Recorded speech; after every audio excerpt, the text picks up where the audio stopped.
Ever wonder if you could leverage your ministry skills into a thriving coaching business? And how could coaching around health and wellness enrich your life and the lives of others? We'll show you how one pastor is doing it and how you can too in this episode of the More Than a Pastor Show. Let's get started. Hey, what's good, my friend? Welcome to the More Than a Pastor Show. I'm Rich Avery, your host.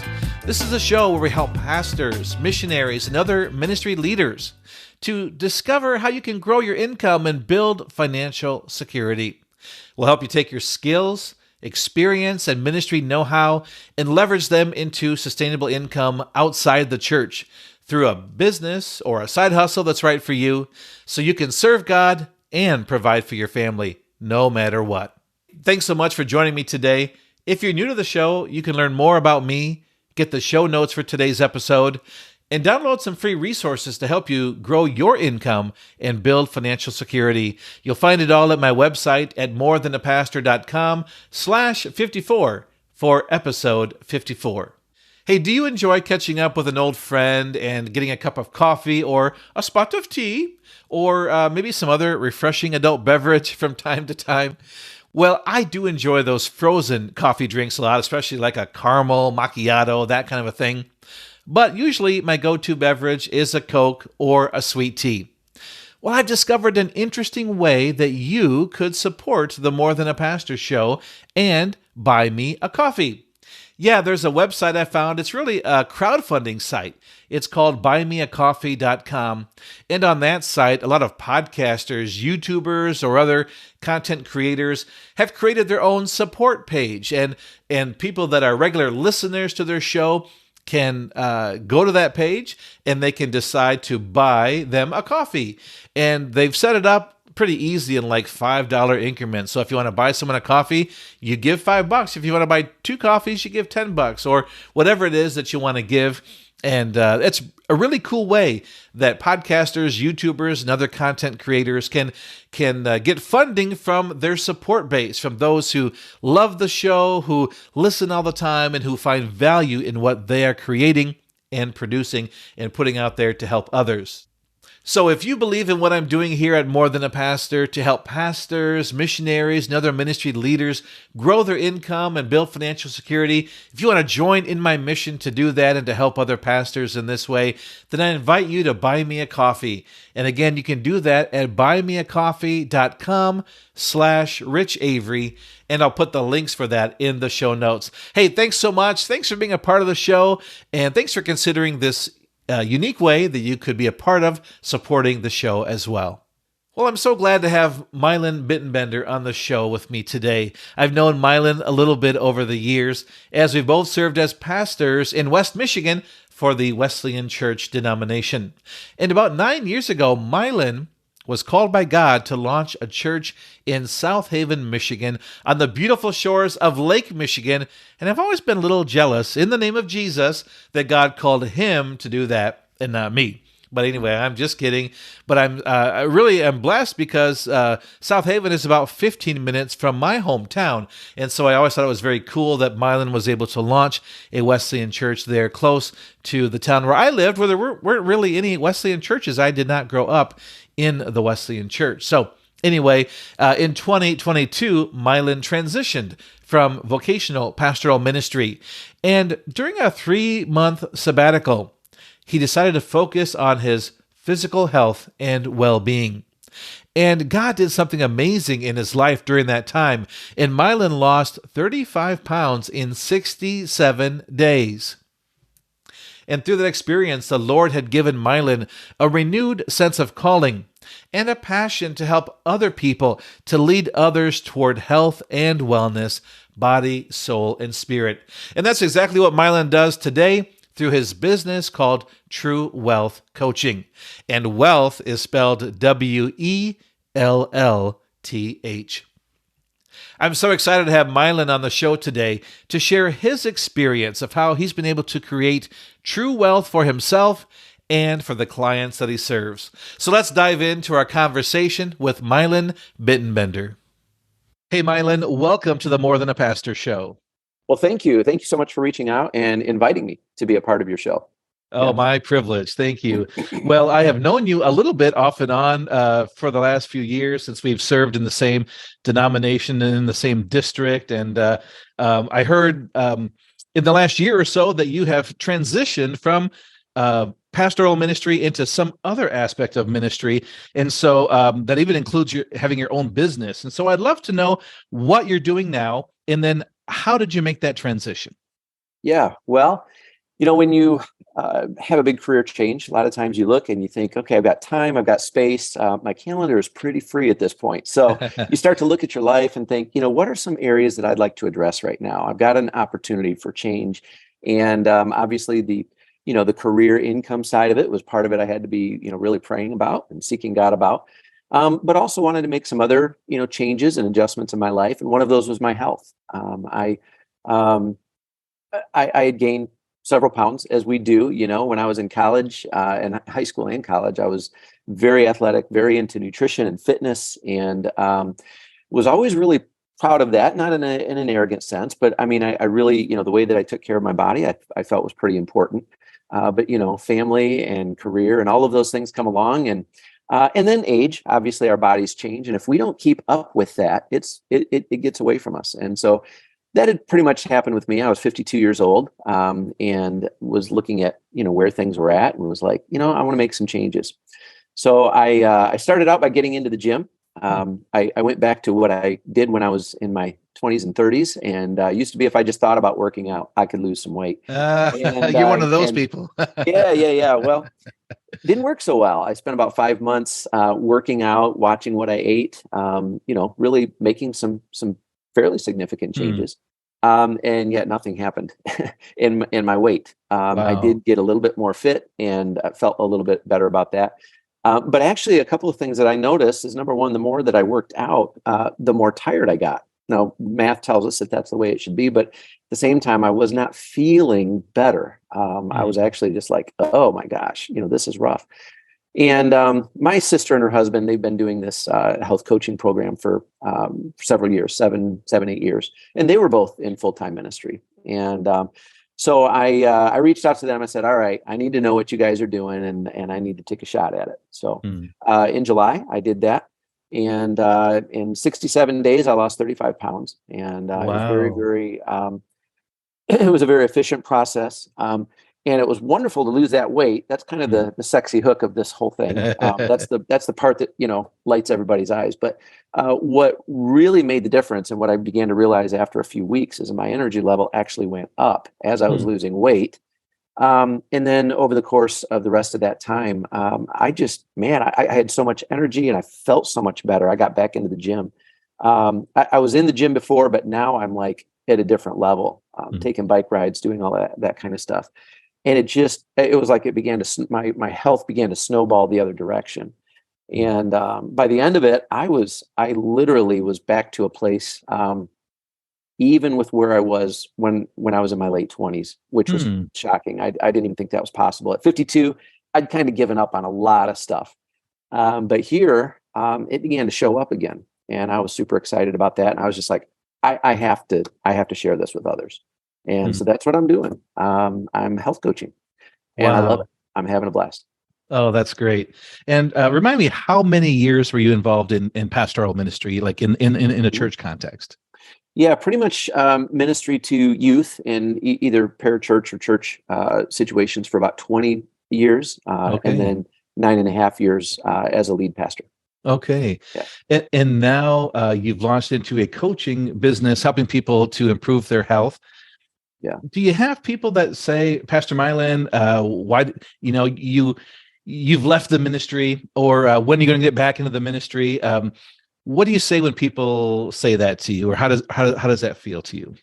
Yeah, a lot of when are you going to get back into the ministry? Mm. Quite a few people ask me when I'm going to launch my new church, Oh, which was kind of awkward here in a small town. And I assured people that wasn't going to happen. Part of my conviction, really, I look at all of the churches in these communities, and so many times we've done real damage to the body of Christ by feeling like if we leave one ministry, we have to start or do something else somewhere else.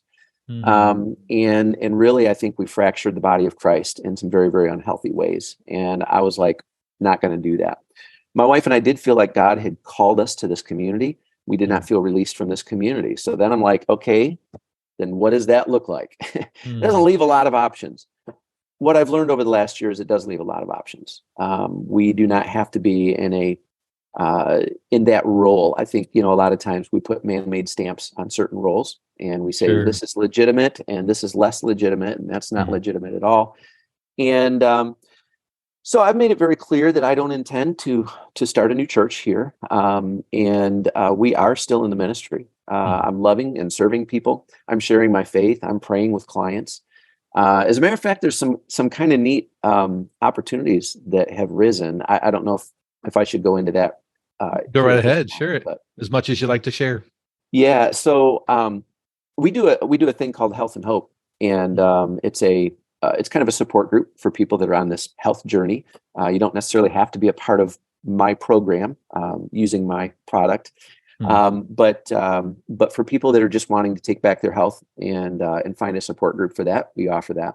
And we've had several people join that. And one of the things that was really cool, I share my faith regularly. I'm very, Mm. even in my presentations about health, I talk about how God created us and how our bodies are designed to heal themselves when they're properly taken care of. And so I've been very vocal about that. And it's interesting. Sometimes you see, heads kind of cock like, where's he going with this? They're not Mm. used to it. Sounds Yeah. a little bit like church, but it's not. So what do we do? And so there's two couples that have recently started coming, and they went to the Jesus Revolution movie Mm. together last week. The interesting thing is these are non-church couples. These are people that have not been in church. As far as I know, most or all of their adult lives, and they're in their, I think, their early 60s. And all of a sudden, they're inspired to go and watch a Christian movie together. It's like, huh. And I see even in my conversations with them, and I've prayed with both of those couples. When I do my launch for their Mm. health journey, I pray with them uh, because I really believe that God wants us to be healthy, and it is in God's will. So why not pray that with them and instill that faith component as well. Mm. I'm also I've been invited by another again. This is a group of people that they're non-church people. As a Mm. matter of fact, they've made it pretty clear that they have no intentions of going to a church, organized religion, kind of a Sure. deal. And yet at the same time, I know that they have a genuine faith. And they call on Jesus as their savior.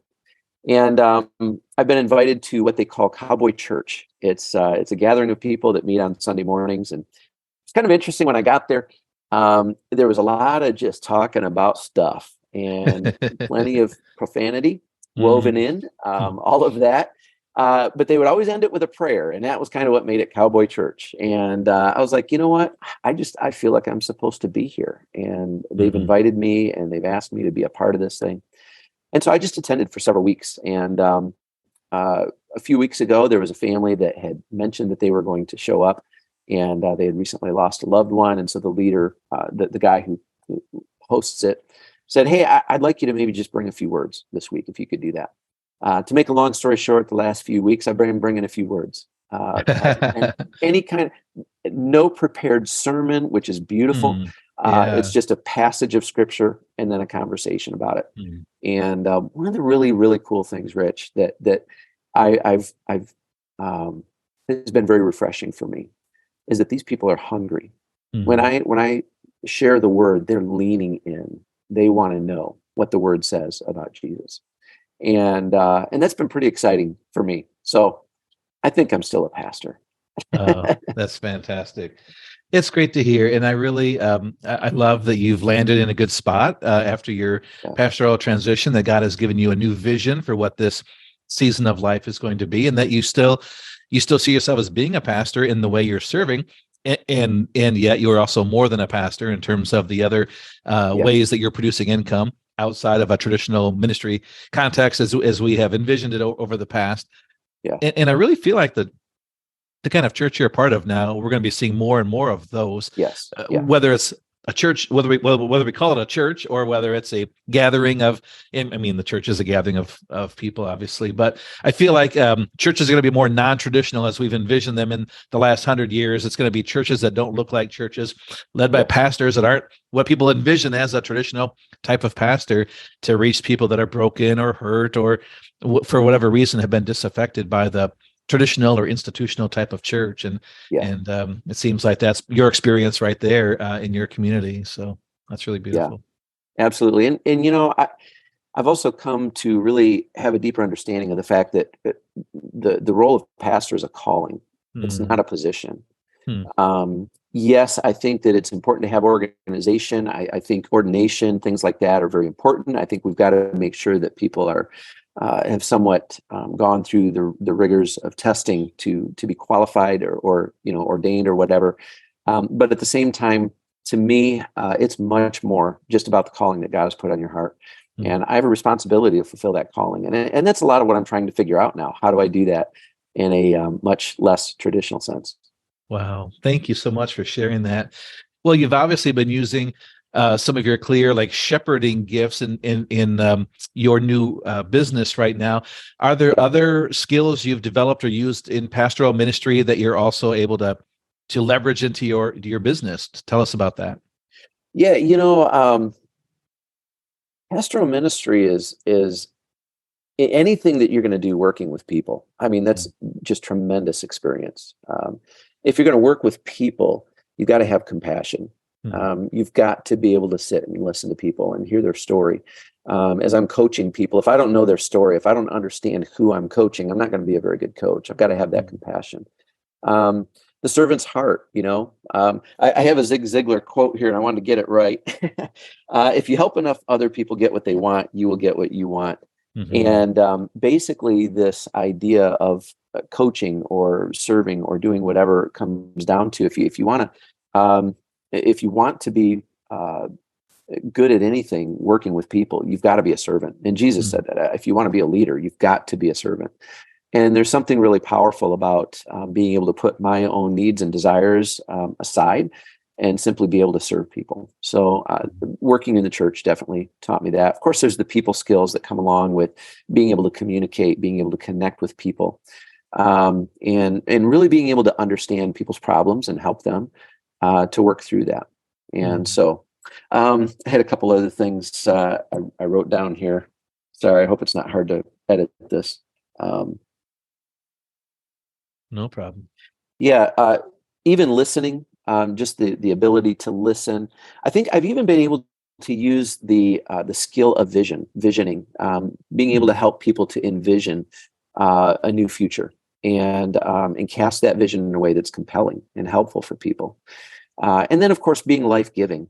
We are not about helping people get skinny so that they can look better. That is a side effect that people seem to enjoy a lot. But at the end of the day, Jesus said the thief comes to steal, kill, and destroy. And we see that happening in all kinds of spiritual ways. But let's be honest, it's happening in the way that we're dealing with our bodies and our physical health. The enemy is coming to steal and kill and destroy, and he's depleting our lives, not necessarily the number of the years, but the kind of life that we live. And what I'm doing is very life-giving.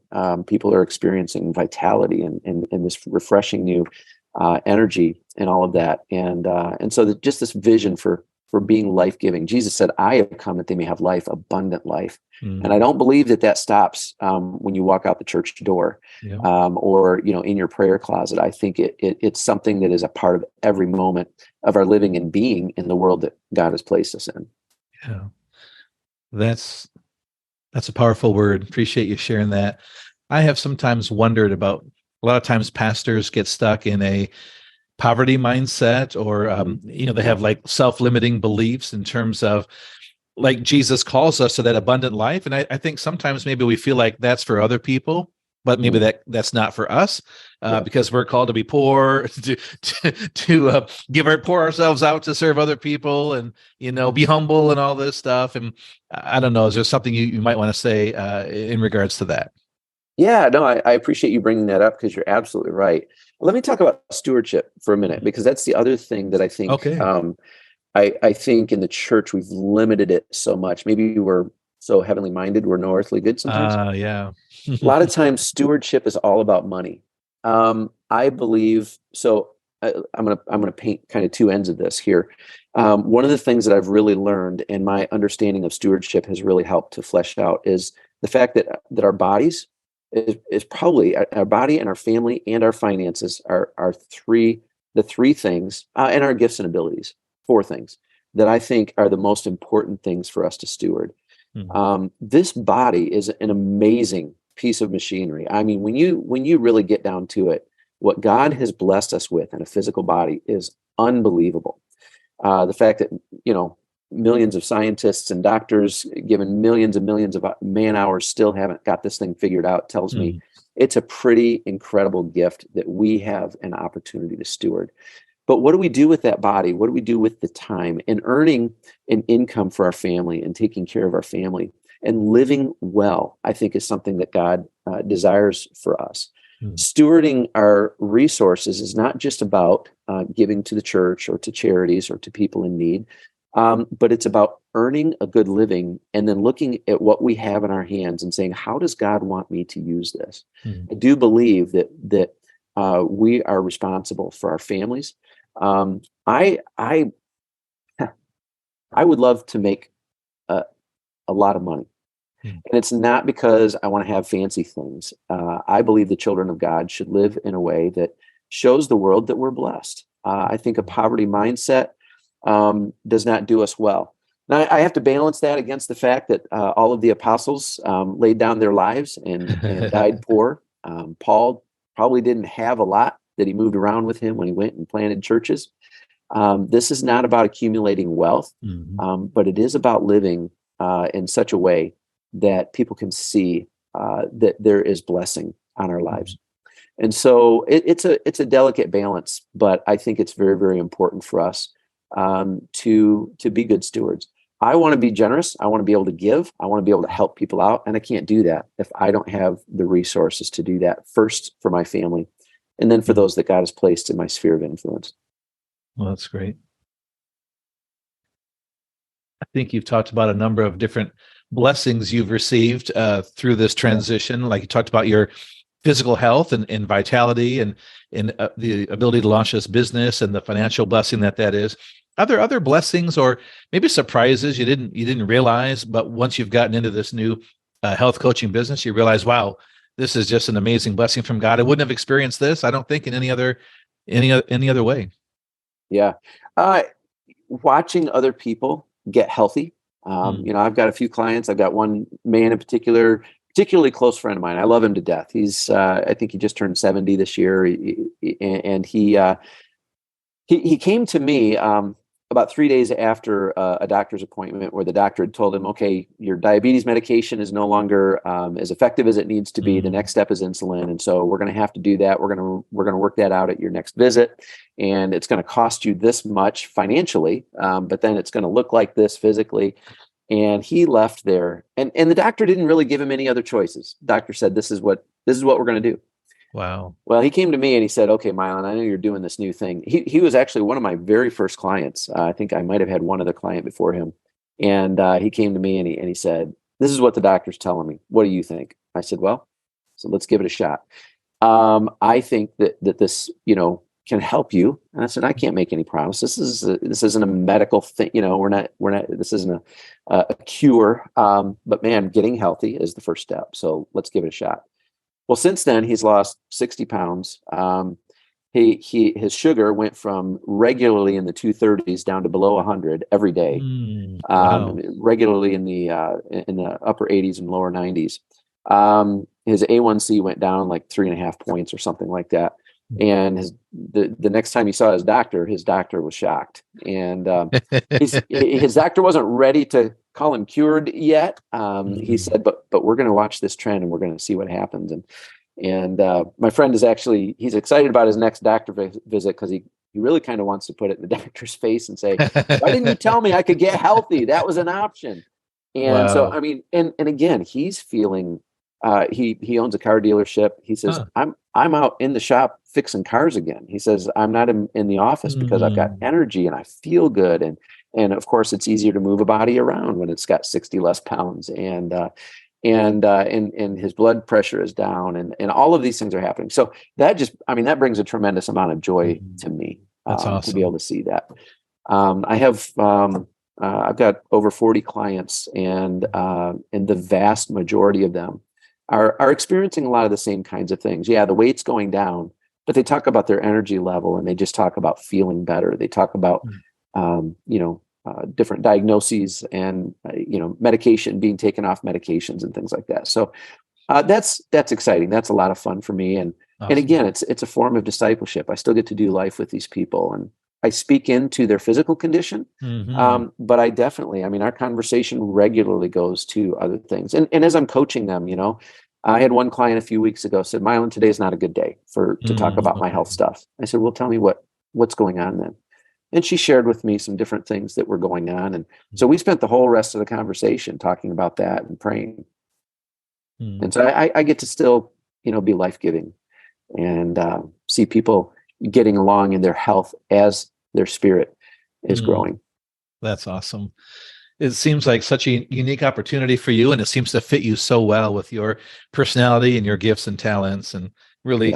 excited for you to see this new chapter of life as you're able to jump into this and help so many people. I love that story about the friend who is trying to put it back in the doctor's face. I'd love it if the doctor would start referring people to you and say, "Wow, if it happened for this Yeah. client of mine, maybe you can help many other people." So that'd be cool to see if that develops into something. So. Well, I actually, I have a plan. It's I haven't really put it in the works yet, but to talk to some of the, like chiropractors and Yeah. medical practitioners around here, Mhm. because a lot of them they'll tell their clients, you need to lose weight, and that's it. Mhm. But we're going to put you on this medication. And it's like, Mhm. I think, for one, the doctor doesn't feel like they have the time and the energy. What I do is health coaching. Yes, there is a product and a system that we follow, but the coaching is so important, because making big life changes like that, you need somebody to walk with you. Yeah. And so yeah, I think in the future, I may be getting referrals like that for Mm. doctors who know that their clients would be doing so much better. Yeah. Actually, the work that the doctor is doing with them would be so much more effective if they were healthier. Mm. Mm. Mylan, is there anything that you've discovered now in your business that you wish you had known earlier in your ministry life? Maybe is there anything you'd say now that you wish you could say to 25-year-old Mylan versus who you are today, now that you've experienced and learned so many different things? Yeah, I think a lot of times in church work, we're a little bit out of balance in the spiritual. Mm. Um, can you be too spiritual? I don't know. Maybe. Can we be so heavenly minded we're no earthly good? I don't Yeah. know. So a lot of what I feel like the Lord was showing me back in the spring, when I was kind of like, okay, God, what am I doing next? The name of my coaching company, by the way, I do some Enneagram work on the side. I don't necessarily Ah, want to get into that a lot today. sure. I mean, that would be a whole nother podcast, but We'll have to have you um, back. maybe if yeah, if you want to. But a lot of what the Lord was showing me is that we need to treat the whole person. Hmm. And a lot of times we really we kind of hammer in on the soul, and we really hit the spiritual part. The name of my company is True Wealth Coaching, Wellth, instead of I see Wealth. what you did there. Yeah, you like that? I like it. And so my tagline is health and wellness. That's the wealth Hmm. combined, health and wellness, body, soul, and spirit. And Hmm. so I think I have a much more holistic approach to loving and serving people now. And I'm very, very concerned about the whole person. And I was before, but I kind of felt relegated to, okay, Sure. let's just unpack the Bible and talk about your spirit. Yeah. Wow. And maybe people, yeah, that's so interesting. Like maybe people wouldn't have appreciated your leadership in the health issues because they kind of boxed you in. You're my pastor, Yeah. you're about my spiritual health, but don't talk to me about the other things. But now you're able to give leadership in a whole broader array, Yeah. a whole broader sense for a person's life, and that's really cool. But my wife and I planted the church that we led for nine and a Oh half yes. years. And I had an opportunity there. We always have an opportunity when we start a church to be able to shape the culture of that church Yeah, and great kind of the point. message of that church. Mm. And if I was able to go back and talk to, pre-church plant Milan, I would say, make sure you address the whole person. And I think, I think one of the reasons that maybe people are Sunday Christians is because a lot of the things that we talk about um, don't seem to have as real life application outside of Sunday morning as it could. When we talk about relationships, when we talk about finances, when we talk about all those things, absolutely, those have a lot. But one of the things that I'm finding, like the two couples that went to see the movie together, I'm addressing something that is a big concern for them, and they're seeing that, hey, this guy, and they know that I was a pastor, that this guy who's sharing his faith with us, but is also helping us to get healthy. This feels a lot more integrated in all of life, and so I think that they're kind of looking at life from a little bit different angle now. That maybe they've been neglecting the spiritual part because the physical part is coming into alignment. Mm. That's beautiful. That's really great.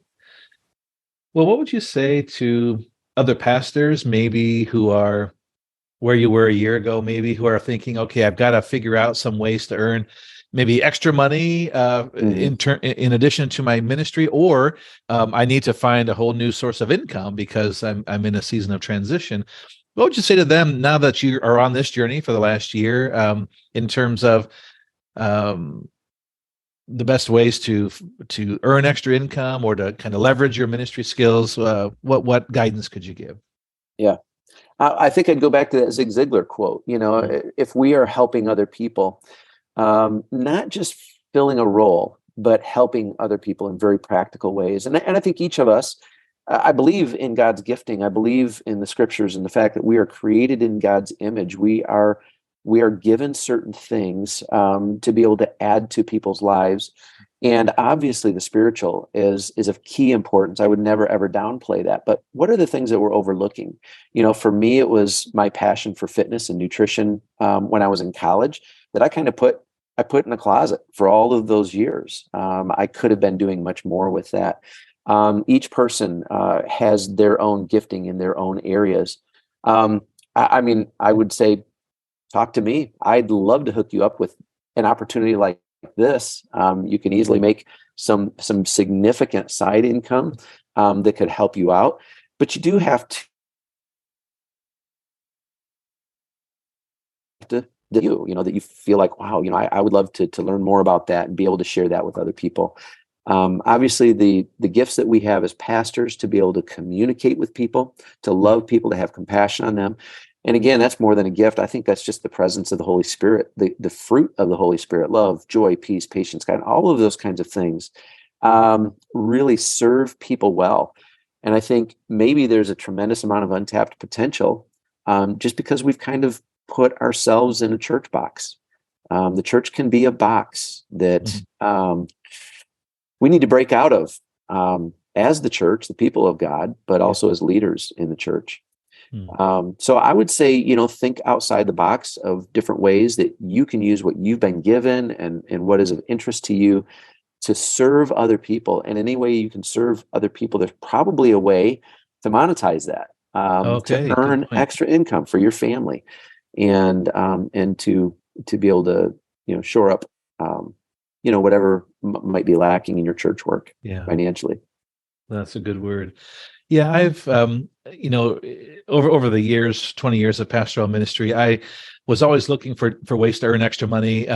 My wife and Mhm. I had 5 kids, and so the more kids, the church didn't pay me more because I had more 5 kids versus the other pastor that had 2 kids. I mean, Yeah, um, yeah. and so it's like, well, I've got to find other ways.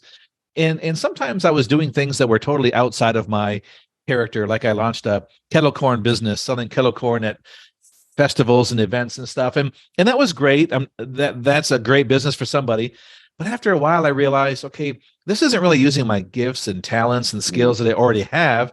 I'm kind of going off in a new direction, and that can be draining because it's not like feeding myself Right. in Yeah, what absolutely. I've already got. So I wonder if you might speak to that. Like it seems like what you're doing just totally fits with who you are, and so I think for any other pastors wanting to start a business and earn extra income, look at the skills the Yeah. know-how, what you already know, love, and do, and find a way to make extra money from that. Yeah, absolutely. And I mean, I think anybody that's in pastoral minute, I don't think I've ever met a pastor who didn't just want to see people living a better life and Mm, being more, aligned with what God created them to be. And I mean, I'll just say this about what I'm doing. To be in poor health is to be, I really believe, out of alignment mm, with how God wants us to live. And I think for a lot of us, because of our age or whatever, we've kind of given up on that. mm. But I think that health is something that's within reach, and you could that could be a way, for you to serve the people that you're already serving Mm. even better, in a more holistic, a more integrated way. I personally think that this would have worked very well as side income for me when I was in the ministry. Okay. I overlooked it. Mm. I could get into some reasons why. I don't necessarily know that I want to do that in this podcast. But I look back now and I think, maybe that was an oversight on my part. Okay. I think I could have helped some of our people. As a matter of fact, there's some people.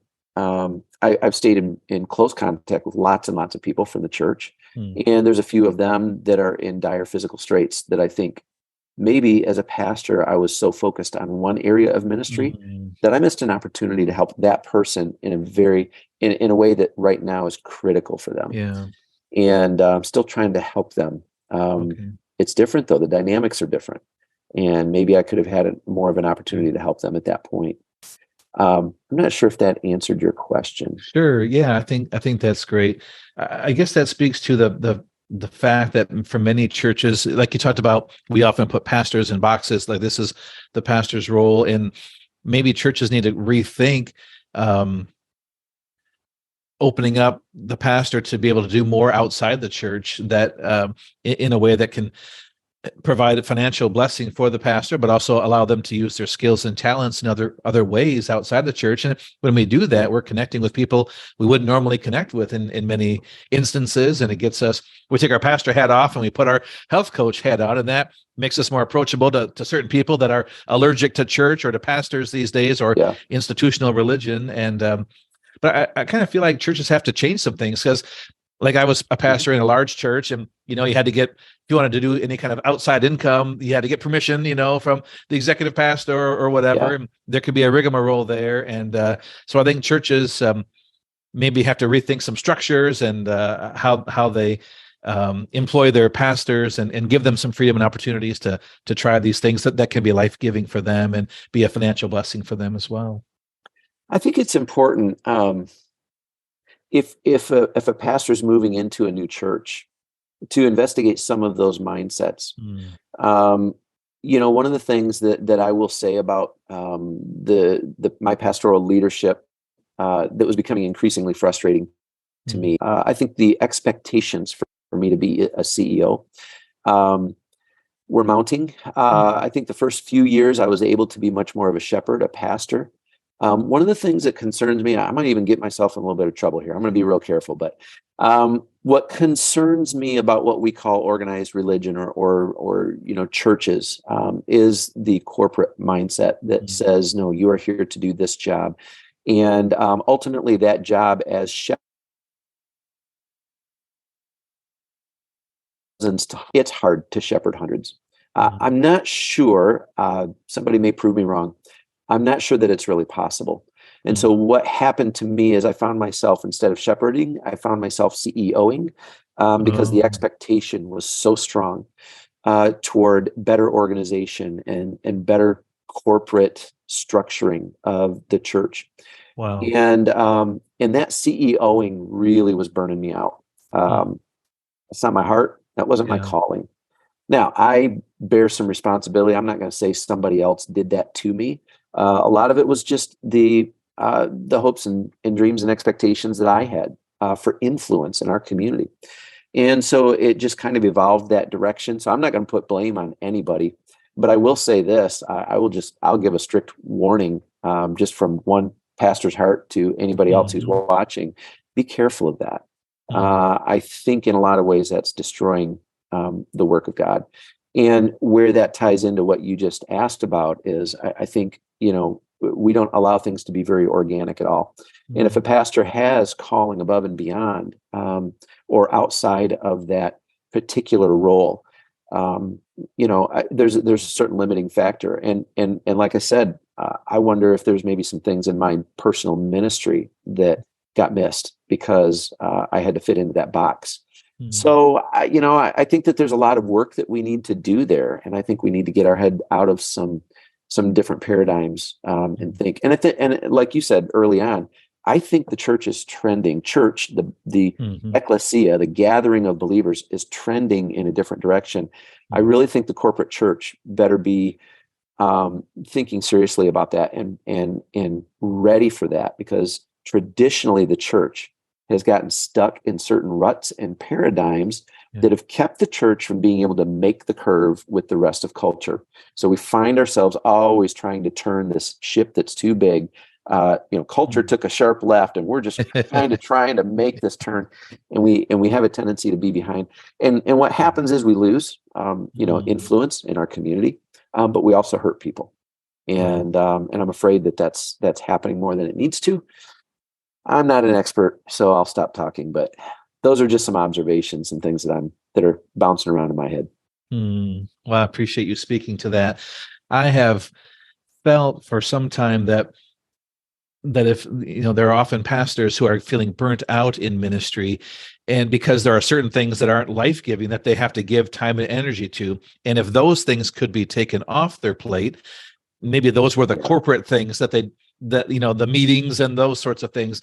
They want to shepherd people, they want to preach, they want to do the pastoral care, but then also maybe there's some other things that are life-giving outside the church. So if they could Yes. focus on those things and not have the corporate sorts of life-sucking things that they have to give their time and attention to, maybe more people would stay in ministry longer because it's Yeah. more life-giving, and it's not just in the box that we've made it to be or has been handed to us.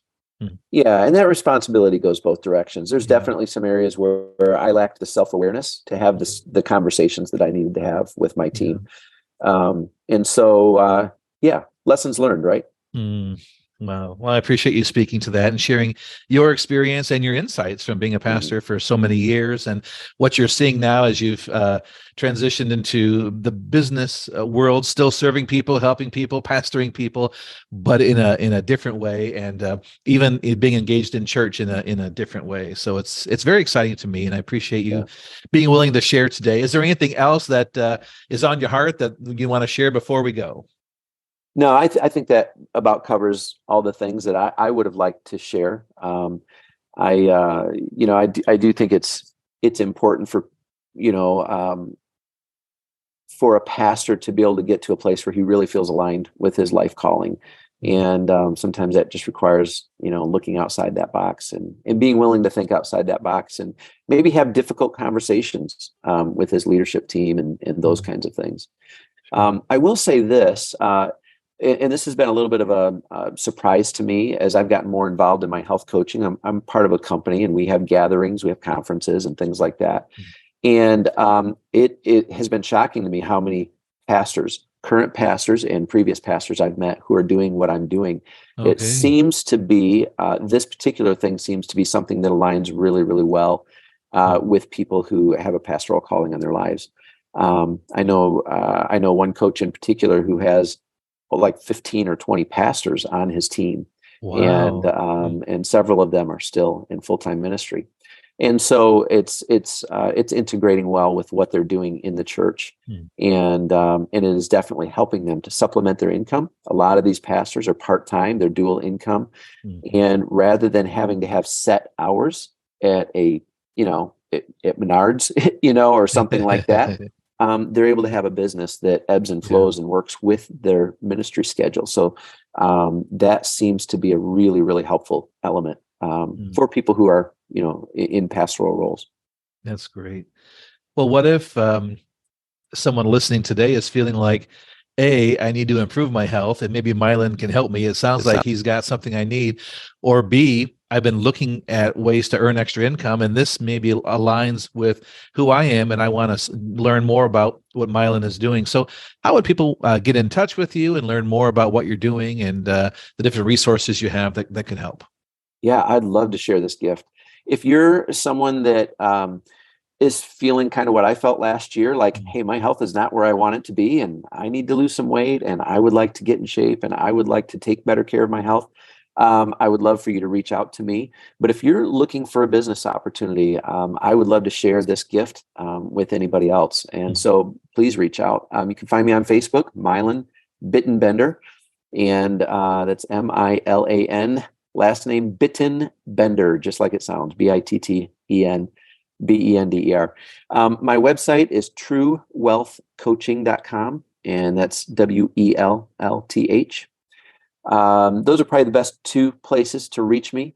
And so, yeah, I'd love to chat. If you are curious about this, if you want to know more, please reach out. I'd love to talk with you and share whatever I have to share with you. Like I said, the joy for me has been able to give this to people whose lives are being transformed, whether it be financially because they're finding something else that they can do to build that extra income outside, or whether it be because they're able to put their finger in their doctor's face and say, there is a different way, and just get healthy, take back their health, Yeah. and experience that vibrancy that a lot of us have lost in our later years. Mm, wow. Well, we will put the links for those in the show notes. So if you're driving or on the treadmill right now and you're trying to write things down, don't worry, I've got you covered. So just check out the show notes for this episode and you'll find the links to connect with Milan. Milan, thank you so much for being on the show today.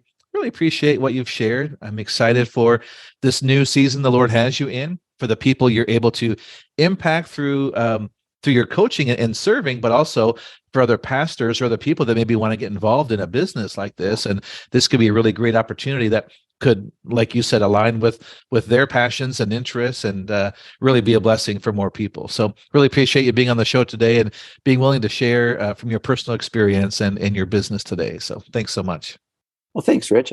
I really enjoyed this. This is kind of fun, and I've enjoyed connecting with you as well. So thank you for the opportunity. Wasn't Milan great? I'm sure glad he was able to join us today for the show and to share his journey of how God gave him a renewed sense of calling and a passion to lead others toward health and wellness, and how through that God has given him amazing opportunities to share Christ with people he probably would have never been able to have shared while he was in pastoral ministry with people that probably would have never come into the doors of his church. I love how natural it's been for Milan to leverage his ministry skills into his new coaching business. And I hope it's given you a vision for what could be possible for you if you wanted to leverage your skills into coaching as well. And I'm always inspired by this quote that he shared from Zig Ziglar, that you can get anything in life that you want if you just help enough other people get what they want. People want health, they want wellness, and Milan has found a way to achieve his goals for his own family, for his own financial life, by helping others achieve their health goals. We don't just help so that we can get, but we can't get without first helping others. I think that's a cool way that God has set up the universe, that there's this principle of sowing and reaping. And when we invest in the lives of others, it does have a way of coming back to us as well. And that's one of the reasons why I've launched More Than a Pastor, to help pastors, missionaries, and other ministry leaders understand what's possible for them and how God has already provided us with skills that we can leverage to serve people outside of our church and be able to create income outside the church as well. Hey, if you'd like to get in touch with Milan and maybe explore his services, maybe you need some more health and wellness for your own life. You want to connect with him about that, or if you want to learn more about maybe being a coach with him in this business, I'll put the links for his contact information and his website in the show notes. You can find those at morethanapastor.com/54 for episode 54. Well, that's it for today's show. Before we go, would you do me a favor and hit like or share or subscribe if you haven't already done so? And leave me a review on Apple Podcasts or on YouTube, wherever it is that you're listening or watching this episode. And let me know how I'm doing, what you like or don't like, or how I can make the show better. That would be a big help. Until next time, remember that you are more than a pastor. Saying yes to God's call doesn't mean you have to say yes to feeling stuck, broke, or unfulfilled in your life and ministry. Let's work together and help you create the life, impact, and income that you were made for.